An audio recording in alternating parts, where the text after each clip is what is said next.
Beyond the Wrench with Jay Goninen from Find a Wrench.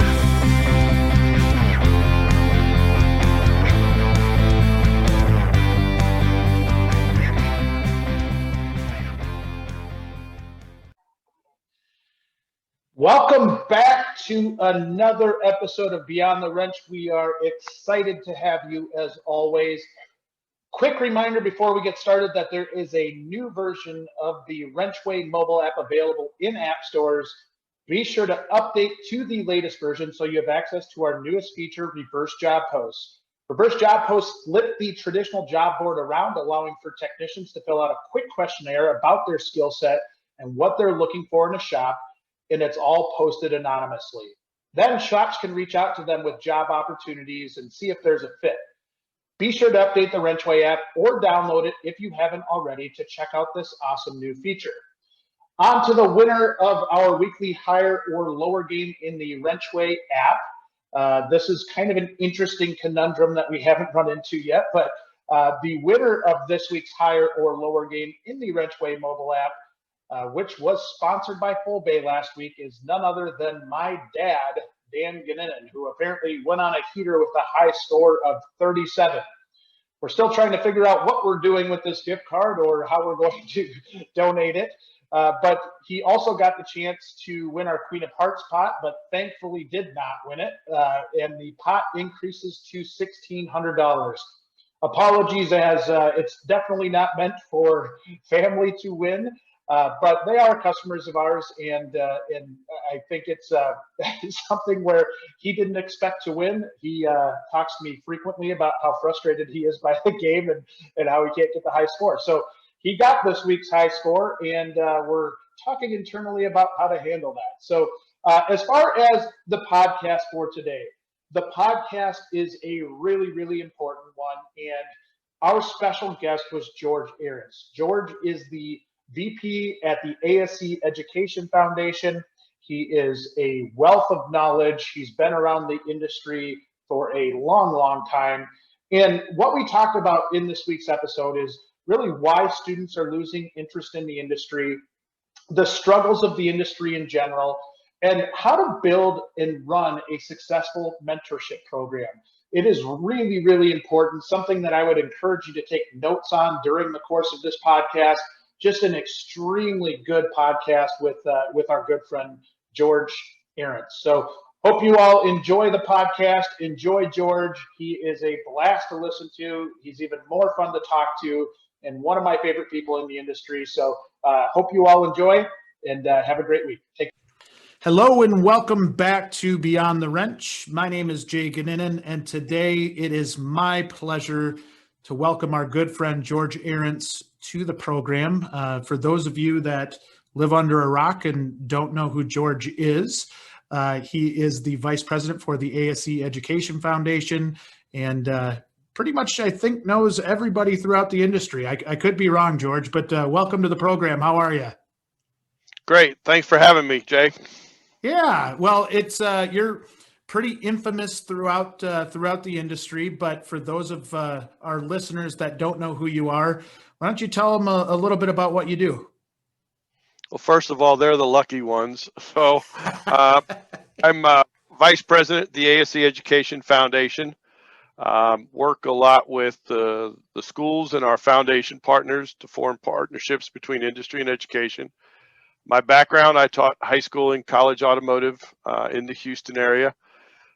Did some things over the years, was heavily involved at what used to be known as AYES, was involved with President Bush's High Growth Job Training Initiative for the U.S. Department of Labor, received a Department of Labor grant along with some other folks to upgrade the nation's automotive programs, actually was a guest of the government of Oman, and if you're geographically challenged like I am, it's between Yemen and Emirates on the Persian Gulf. Spent a week over there, and clearly halfway around the world, they're dealing with the same problems that we are here, half a world away, that the two don't communicate. And when we do communicate, we have lots of successes. When we don't, we have a lot of frustration. And I think what we're trying to do here at the foundation is grow the number of programs that are accredited, but more importantly, get more of the students that enter these programs through the pipe, out of the education system and in the workforce. And then once we have them in the workforce, we want to make sure that they stay with our industry and then don't go in other directions. So that's what I focus a lot of my time on. Well, and one of the things that I think is really cool about what you've done is build some data to look at, right? And one of those concerns, I think, and something that'll be at the forefront of our conversation today is truly the amount of people leaving the industry, right? And I believe ASE has a statistic that we refer to a lot, but talk to us a little bit about that and maybe some of the concern of people coming into the industry and not staying. So we did a survey in 2018 of students and graduates, and it stated that 42% of those entering we lost in the first 2 years. We just did that survey again this spring, and it's 41%. So it's still holding strong, and that's not a good number. We've learned some other things through the survey, done a deeper dive. One of the things that we're finding is that if students are engaged in any sort of internship, work-based learning, apprenticeship, or for some of us, gray hairs and no hairs, what we used to call co-op, are involved in that, those students are staying in our industry a lot longer, if not truly making a career out of it. But those students that didn't get an opportunity to experience our industry while they were in school and then just did the education side and then were jumped into the workforce really struggle. And then where we have employers that are not prepared to onboard these individuals into their company culture, that's only made the problem even larger. And it's not one person to blame, it's everybody. We've got to work together, and I refer to it as the leaky pipe. You know, we've got a large number of students entering based on our accredited schools. We surveyed our schools this year. We touched over 120,000 students in our accredited schools this year in a COVID year. With the help of Kyle Holt and the folks of SP2, which they work with accredited and non, they had almost 165,000 students in. So it's not like we're lacking individuals interested in our career. You know, a lot of people say this generation doesn't want to work with their hands. That's that's easy to say, and you know, people go, yeah, that's it. That's not it. You got to drill down to where the real root cause is. And as technicians, that's what we want. We want to find the root cause.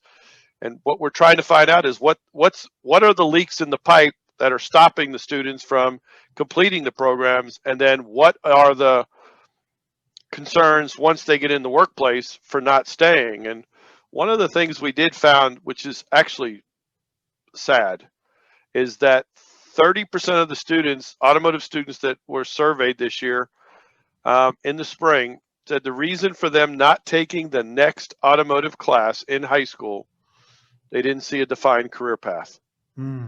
That is everybody's fault. Yes. You know, that's a problem in itself. If they don't see a career path, shame on us, shame on education, shame on everybody. Yep. How do you see, from the standpoint of the shops, you've got to see some shops that are doing a good job at it. What are the ones that stand out in that regard, in whether it's painting a career path or getting those young people kind of actively engaged? So some of the companies, whether they're large or small, really surveyed their internal people and looked at different ways. Some organizations are actually moving people within their organization that are in different positions in their companies and finding that they have the basic skill sets or talents and putting them through an internal apprenticeship program that is very regimented and detailed. Then you have other larger or smaller companies that are taking some of the things that they've heard from other people or seen, and they're creating their own smaller program themselves. And then you have some actual companies that are taking on training all by themselves. They're going to build their own training organization within their company, and they're going to train their own future workforce the way they want them to learn.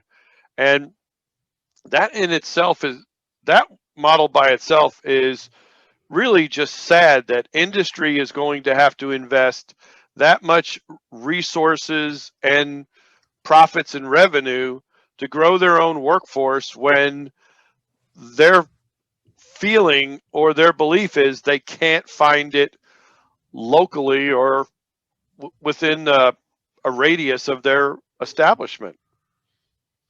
And are you seeing successes on that side from companies that maybe if they are taking that head-on approach, are they maybe taking it more seriously once those people get into the workforce?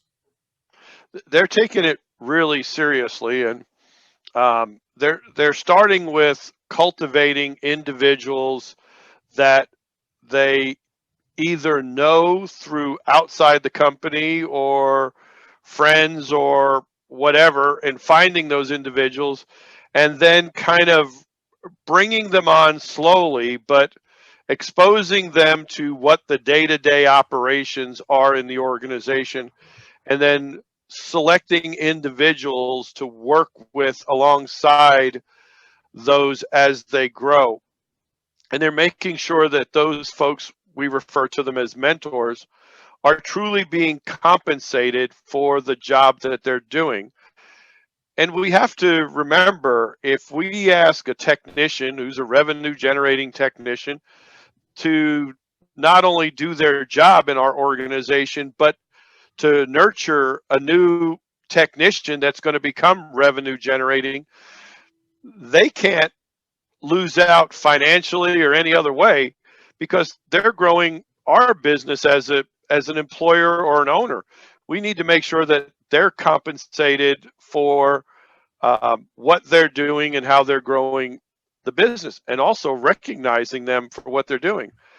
But the selection of that individual is probably the most important decision a company will make. And then we at the ASE Education Foundation are working on a new mentor training that's going to be more like a gaming to help people, one, determine, do I want to be a mentor?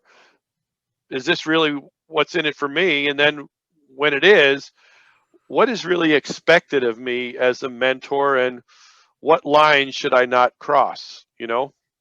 Well, and that's where I 100% agree with you. In a lot of shops that I've worked with or worked for, that mentorship piece has been not run well, right? Or it's just given to the best tech in the shop and said, hey, teach this kid how to do whatever they're going to do.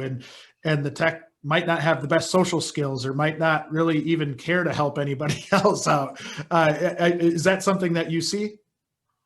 So, yes, and Jay, you hit it right on. Your best tech is most likely your worst mentor. No offense to the best techs out there, but they're revenue generated, they're producing, they're focused, they're 90 to nothing, you know?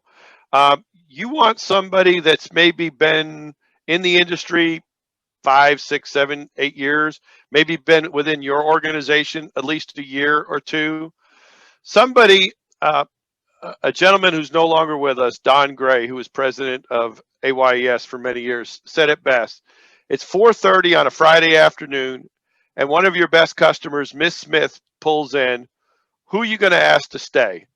That's probably the person you want to be your mentor. Wow. You know what I mean? That is awesome. I've never heard it phrased that way before. That is spot on. That is really good.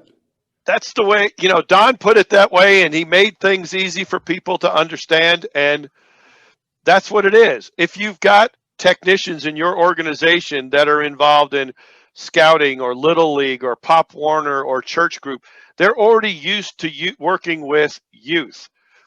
They would be excited, and maybe they're your first choice, but also recognize them as a mentor and for what they're doing in your organization, and make sure that they get the recognition they also deserve.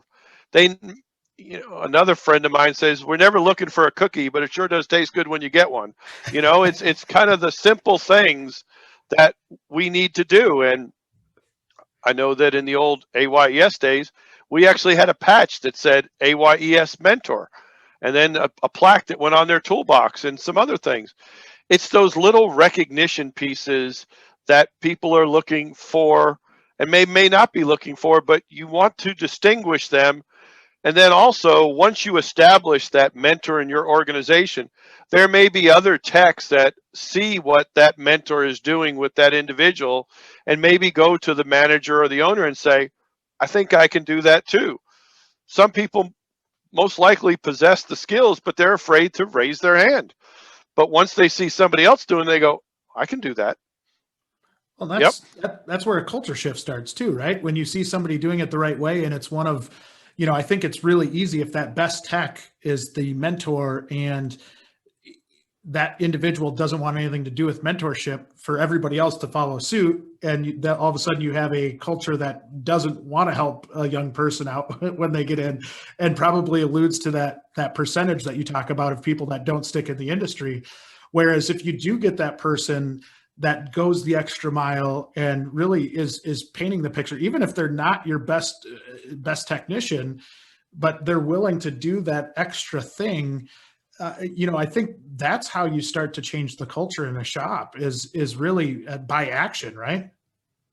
Well, right. And you have some managers or some owners that don't want to take an entry level. I'm going to hire an experienced guy. Great. And you're going to hire some baggage. You don't know how much or when it's going to show up, but you're going to hire some baggage. But the reason they don't want to is because of their previous experience. And the situation I'm getting ready to explain to you, most of your listeners have either been involved in that situation or heard it. You hire this young kid out of this tech school, rolls in his brand new red toolbox. You put him on a job first day, and the kid screws it up.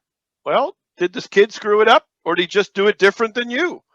Did he do it the way he or she was trained, the process and procedure, and your organization circumvents that process and procedure in order to get the customer's car out faster?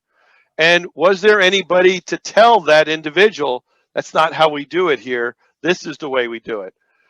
No. And if there was nobody, you're looking at the kid going, I can't believe I hired him. And now there's confrontation, and the kid walks. And the kid walks to another industry and still working with his hands, just not working with us. And that's what I call the eating our young. And that's your fault. Your fault for setting him up for failure or her up for failure. Well, and let's face it. I mean, if they drive past an Amazon warehouse and see that the Amazon is paying more, and they don't have to go through the frustration of being belittled in a shop, if you put yourself in their shoes, the choice is pretty easy. The choice is easy, and they don't have to buy their own tools and all the other stuff. And they also know what they're going to be paid, and they know if they do certain things, their pay is going to increase. That's one of the things that we lack a lot of times in our profession, is a short-term career path for these entry-level folks. We're going to start you here at this, but once we know you can do this, this, and this, we're going to move you to here and to this pay grade. And ASE has a U.S. Department of Labor registered apprenticeship that we just started. We're piloting it in Phoenix with 36 apprentices, and it's what we call competency based. And that means when these apprentices complete these certain skill sets 3 times proficiently, they move to the next pay scale. When they do this next level, they move to the next pay scale. So they control their own pocketbook at this point. And we, or employers, need to understand, when you bring these individuals in, it's not just what they're going to make on the first day, but how long is it going to take me to get to the next pay grade and the next pay grade? What is in it in the next 18 months? And those companies that are doing that, those students understand there's carrots and sticks. People say this generation doesn't believe in it. They do. As long as they know what the rules are up front, they're good with the rules. It's when we don't define the rules or change the rules that really they struggle with. It's funny to me, and this is something that I think you do such a good job at articulating on, is that kind of taking away some of the fallacies of generational gaps, or that, just because that millennial or Gen Z does it differently than we do, that it's wrong. And I don't know if you remember this, but there was a speaker down at TMC in Raleigh a few years back. And I remember you being there, but I don't know if you caught the speaker, but she had such an impactful presentation. And in that presentation, she put up a cover of it was like an old magazine or something.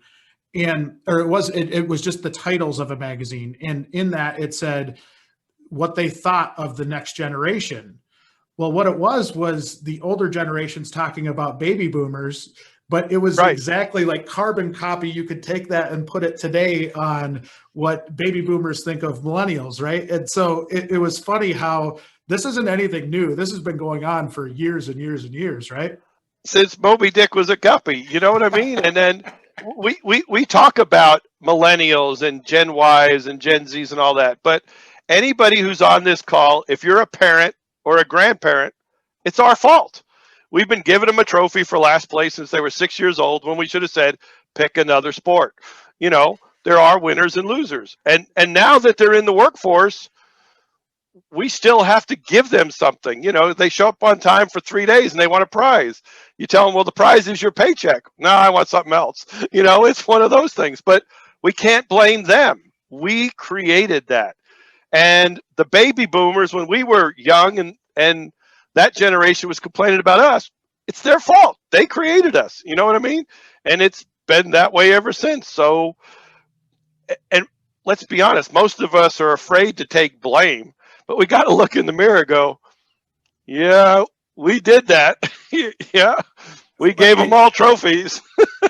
I have to give a shout out to Kristen Battaglia, who you know really, really well. And one of the things we've talked about is hopefully someday somebody comes up with like an encyclopedia of Georgisms as you've got all these great sayings, and they're amazing. So someday somebody's going to come up with all of those, I think, and put them in one spot, because then I'll actually be able to remember them. But they're always great. But one of the things I did want to mention was being a part of the problem and looking in the mirror.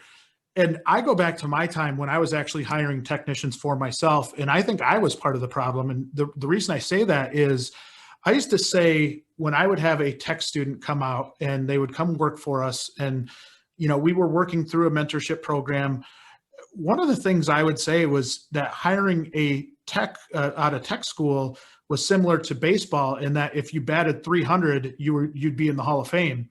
And what I meant by that was 3 out of 10 students worked out.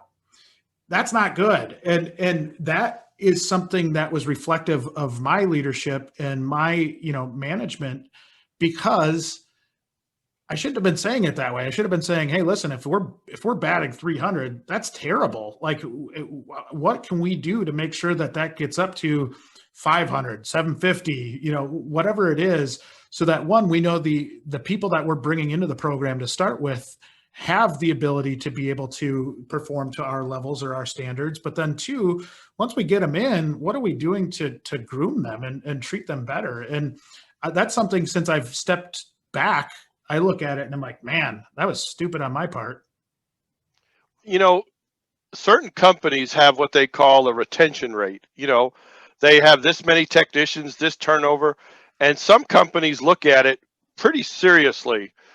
And if any of the folks on this podcast today, if you actually knew what it cost you to hire a technician, you take a completely different view. And I know with my experience with TMC, about 8 or 10 years ago, I asked some of the fleets what that cost was just to put a technician on the shop floor. That means a manager one day decided they have a position open, they notified HR, whoever, and when the process was completed and that technician showed up on the first day, what was all of the costs? 10 years ago, it was anywhere from $7,500 to $9,000. Folks, if you have a 20% turnover rate and you've got a fair number of technicians. Is that really a good way of spending your money? But also the technicians that stayed that were negatively influenced by somebody leaving affects productivity. And I've said it a million times, if you've never been a technician and you never had to move your toolbox, you have no idea what I'm talking about. But when you make a move as a technician, if you believe it's for 25 cents more an hour, we've been telling you that for 4 decades, and it's still 25 cents an hour. I got a bridge for sale. What we're truly saying to you is the unknown is better than staying with you. Now, that's the harsh reality. Some people don't want to hear that, but that's what it is. And if you've got what you feel is a excessive turnover rate, it's once again time to look in the mirror. Well, and we still, I mean, in dealing with industry and our clients specifically, something we try to coach them on is getting out of the mentality of,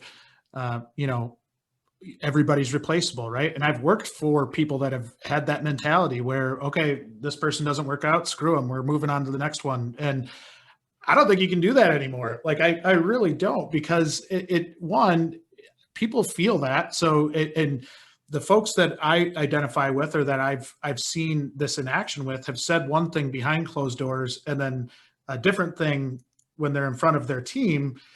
And even when they're saying it in front of the team, you could tell it's not genuine and it's not, it's not reflective of really what they're truly feeling. And that's where putting that effort into a mentorship program, putting that effort into retention is so vital to our industry, and removing that mentality that just everybody's replaceable. And if you don't work out, screw you, I'll go get a different person. We got to change that a little bit, don't we? A lot of bit. And, those of us, they're the baby boomers, we had a sweep floor, so we think they do. That's a crock. You know what I mean? My Spanish teacher from high school was a really good guy. I didn't learn any Spanish, but I sure learned a lot about life. And what he taught me, really important, was water seeks its own level. You are who you associate with. So you have to remember, as an employer, if you're working with your local tech school or trade school and you take on an intern or an apprentice or work-based learning and you treat that individual bad, guess what? He or she is going to tell everybody they know, and nobody's going to want to work for you. And think about it. Also, your brand is going to be negatively out there in social media that you are not a good place to work, and it could affect your business from other people that listen to that social network. You got to remember there's residual effects of everything that we do today. And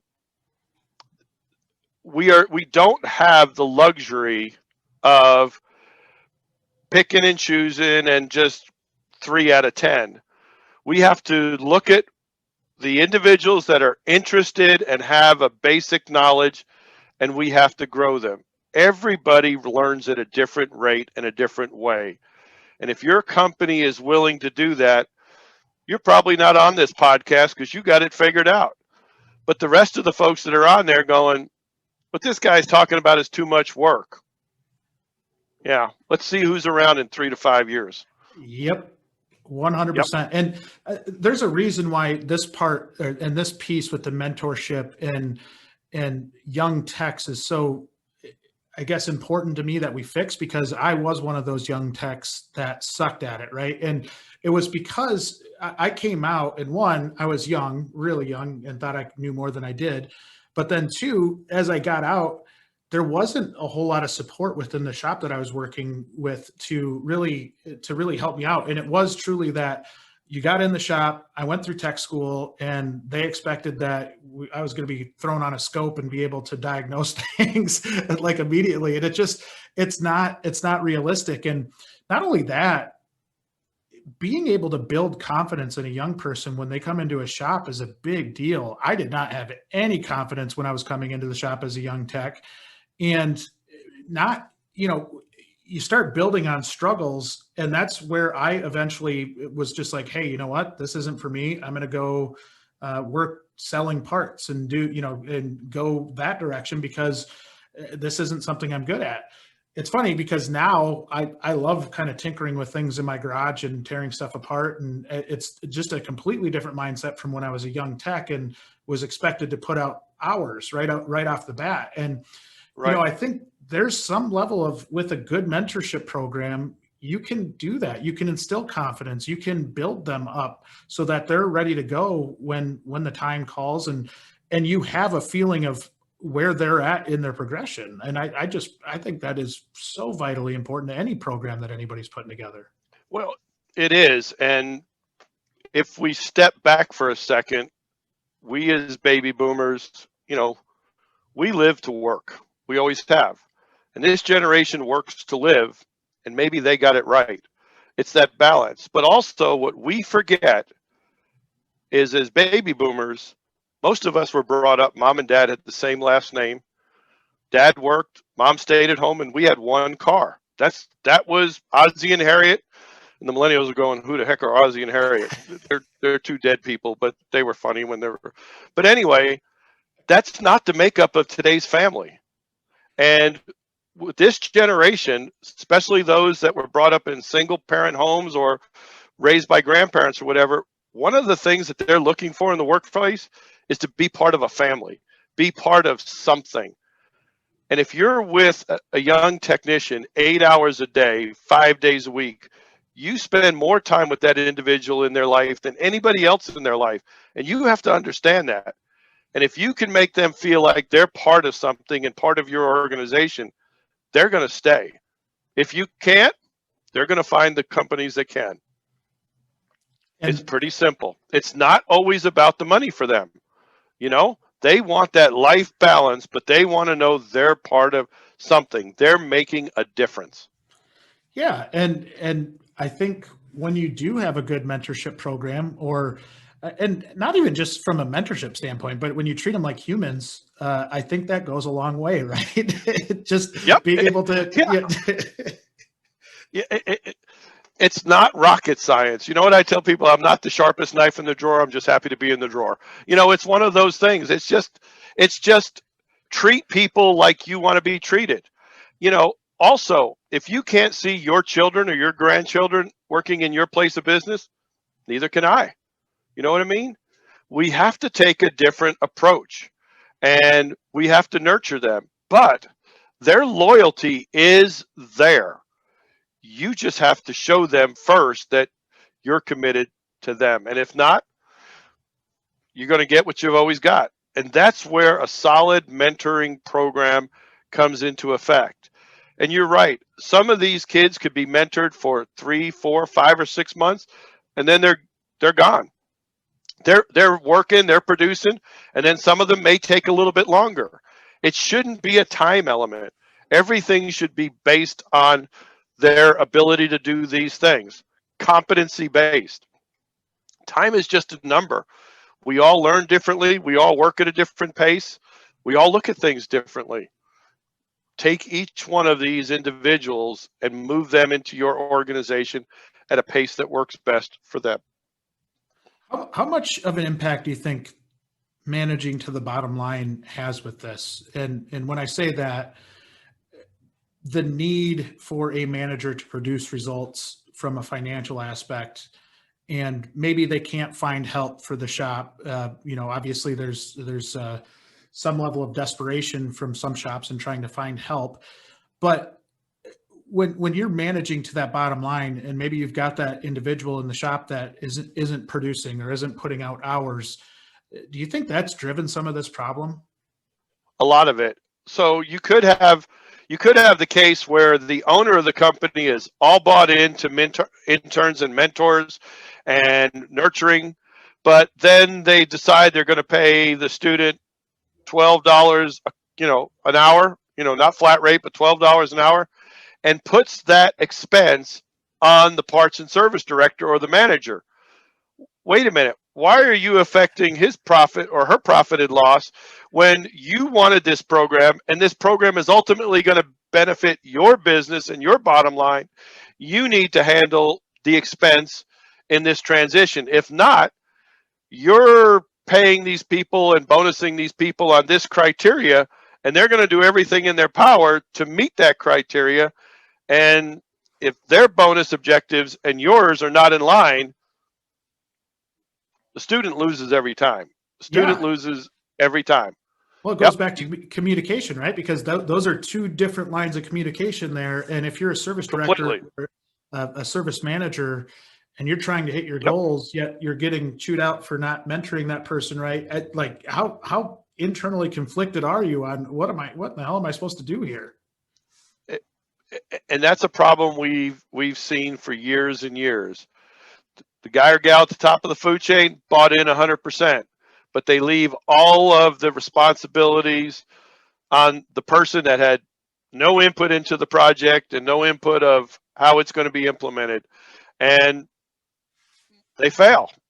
And then somebody goes, well, that didn't work. Well, did it not work, or did you just do it wrong? And you can't rush into this either. It's got to be well thought out. And it's important to talk to other people who are doing it and finding out what they had to do to be successful. And sometimes you just got to make some changes within your organization. I don't know how many times I've heard we can't hire them under 18. Do you know that, or do you think that? Because if you look at most liability policies, they can be there at 16. They can't drive, but they can be there. You just don't want to do it, and it's your knee-jerk reaction, and the school goes away. Well, guess what? The school goes away, but that kid goes to work somewhere else. So, and then you sit and complain, and you show up at an association meeting or come to one of these podcasts, and you expect us to give you the golden key. Well, the golden key is get involved. You know what I mean? It is. And part of me, this is even maybe taking this one step further in, that relationship where maybe the dealer principal or owner of an independent shop, whatever it is, might be fully bought in and task the service manager, service director with that. But I wonder how often maybe that service director or service manager is thinking, I'm not going to be here in 5 years. I don't care. Like if they're being treated, if they don't feel like they're being treated fair, and maybe that they don't like the business and the ownership group or owner in general doesn't have a good feel for that they're just not going to put the effort into growing it to that point, because all they care about is that they're getting their paycheck at the end of the week. And maybe the long-term growth of the shop is great, but if I don't plan on being there, and I haven't told anybody that, but I'm sitting on my hands here and I'm kind of sitting back, I think there's a real disconnect there too. There's a huge disconnect there. It's also like when an instructor says, "No, I'm not going to do that. I'm retiring in a couple of years." My response to that is, you already retired. You just forgot to tell somebody. You don't have a job that you can skate for the last couple of years. Your job is to produce the future workforce and train these individuals. You can't stop any time except for the last day. That's it. But people that say, nah, it's not in for me, I'm going to retire, you already did. And somebody who's looking at their job as, I'm not going to be here in 5 years, all they're looking out for themselves. They are not truly looking to provide opportunities for young people in an industry that's been very good to them. And no matter what they say, if they've been in this business their entire career and they live pretty good, this business, good or bad, has been good to them, and they are denying other individuals the opportunity to find out what a great industry this is because they're not willing to put in the effort. You expect 100% of your people, but you're not willing to give 100%. You're the problem. What would you say if you were one of those managers that you're in a position where you wouldn't recommend your child or one of your friends come work for you because you don't feel like it's a good place, but maybe you're just kind of keeping your eye out, and I feel like there's a lot of that out there where they're kind of stuck between a rock and a hard place. I think I know the answer, but I'm curious to understand or hear your thoughts on something like that. Well, I've been in some of those places in the past, and I didn't stay long. I'm going to be honest with you. But if I was in a position as a manager, first of all, I would make sure my gun's loaded. You know what I mean? I would do the due diligence to be able to tell the individual why I think that way. This is what I know. This is what is going on in our organization. This is what's going on in our shop. And these are the reason that we're either losing techs, or the techs don't feel that they're appreciated, or that I know that this is not a good environment to bring other individuals in. You have to bring that to the owner or the person in charge. And at that point, you guys either need to decide you're going to fish or cut bait, and sometimes as an individual, especially somebody like me who's passionate about this industry, if you're not in it for all of us, I'm gone. You Yep. know what I mean? And that's a tough decision to make sometimes, but let's be honest. What does it do inside of you? How does it fester inside of you every day or every evening?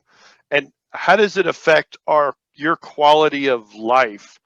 Because I don't care what you say, just like if you're a police officer or an EMT, you take the job home. No ifs, ands, or buts.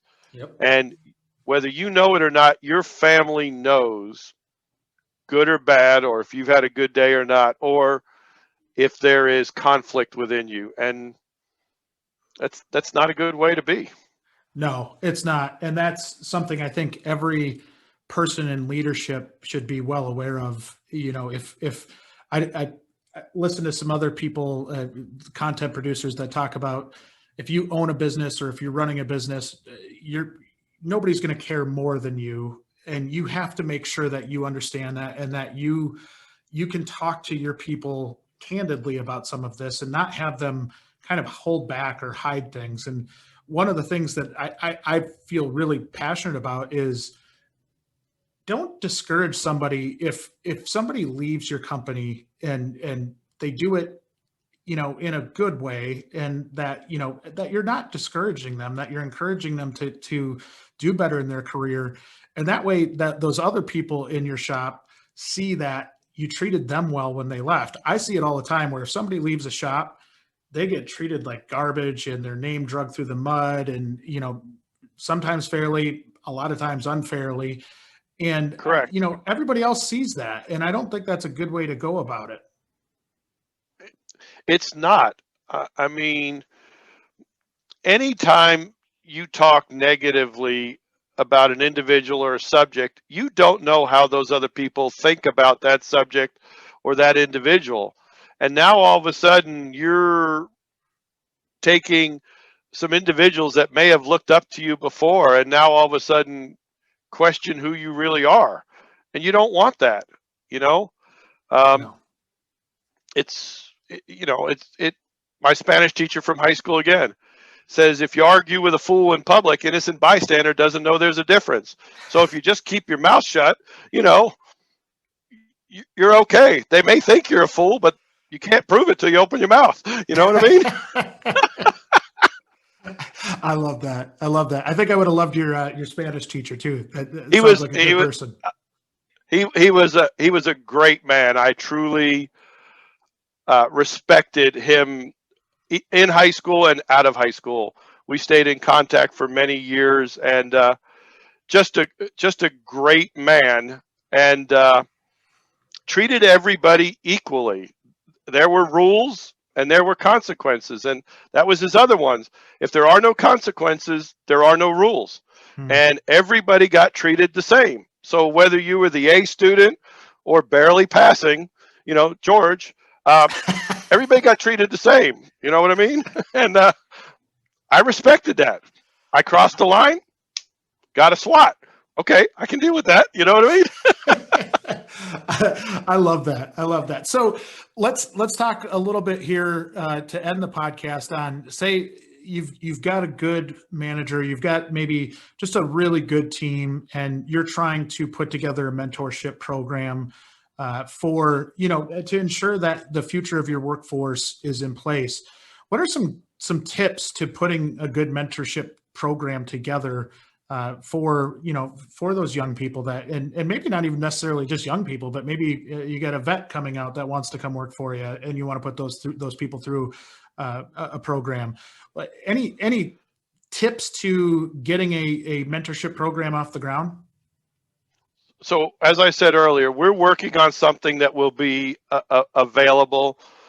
Believe it or not, some of the older material from the old AYES, Automotive Youth Education System model, which was written in the late 90s, early 2000s, is still relevant today. But remember, a mentorship program doesn't have to come from our industry. You can draw from a mentorship program from construction trades, cosmetology, nursing, whatever. And if you're involved in community organizations, Rotary, Chamber of Commerce, different organizations like that, you'll find people that are doing something with mentoring. And there is a lot of stuff out there. Don't narrow your search for just automotive mentoring or truck or collision. No, you just want mentoring, period, and find out who's doing it, how they're doing it. And before you do anything, go see how they're doing it and talk to the people that are actually engaged. And by talking to the people that are engaged in it every day, you'll get a true understanding if it really is working or somebody just believes it's working. And mentors or apprentices, they'll tell you. And there's some great programs out there. And a lot of them, somebody just decided, okay, if I treat people right and treat people the way I want to be treated and give them every opportunity to succeed, we should do fine. And sometimes it's just as simple as that. And we'll learn as we go, and we'll make changes along the way. And it's never going to be perfect right out of the box. Well, and what I'll say to add on to that, George, is that when you see it done right, you can tell. It's not, I don't know if there's anything like when you walk into a shop or, like you said, any business, that when they have a good program, and maybe they don't even call it a mentorship program, but they're helping young people out and helping them get their feet under them. You can feel it when you walk in, because that's most likely not the only thing they're doing well. They're doing a lot of things well. And they're doing a lot of things well. That's right. Yeah. And it's it a is. feel, right? And whether it's young people or veterans, there's still that transition. Even the military calls it that transition from military to civilian life. Well, it's a transition. And if we want good people to work for us, and more importantly, to stay for us and produce, we've got to help them in that transition. And if we're not willing to help them in that transition for us, they will find somebody who will. Yep. Well, and you're leading the way on this thing, George. I think we've had you on for some other content and have been lucky to have you on some roundtables, and you and I have done some other stuff together. I think what you're doing is just really cool. I think anybody that talks to you sees the passion that you have for this business and for this industry, and that goes a long ways. I mean, I think being able to lead by example and showing people the way is a huge deal, and you do it better than anybody else. So I appreciate all your efforts that you're putting out there. Well, and thank you. And I tell people I'm pretty blessed in my career, always have been, good or bad. And this is my industry. But think about it. At this point in my career, I'm helped changing the lives of people I'll never meet, and somebody's paying me to do it. It doesn't get any better than that. You know what I mean? I mean, this is a great industry. It always has been a great industry. And there's so many opportunities. And sometimes it's just little conversations like this that change the mind or the opinion of somebody, and they change the direction either of what they're teaching in their program or what they're doing in their shop or how they're hiring and retaining individuals. The bottom line is, if this industry has been good to you, you need to be good to the future, because the past helped you get here. Man, that's powerful. That's good stuff. That's I could not say it any better than that. That is amazing. And I appreciate you being on the podcast, George. If people want to reach out to you, how do they get in touch with you? Easy. George.Arrants at the ASE Education Foundation.org. You can find me if you just Google. It's scary, but you'll be able to figure out where I am or what's going on. You know what I mean? Yeah. We'll get a link to George's information in the podcast notes as well. But we greatly appreciate you taking the time today, George, to sit down and talk to us about this, and hope that we can have you on again. Jay, a pleasure, and hope everybody has a wonderful and safe weekend. Take care.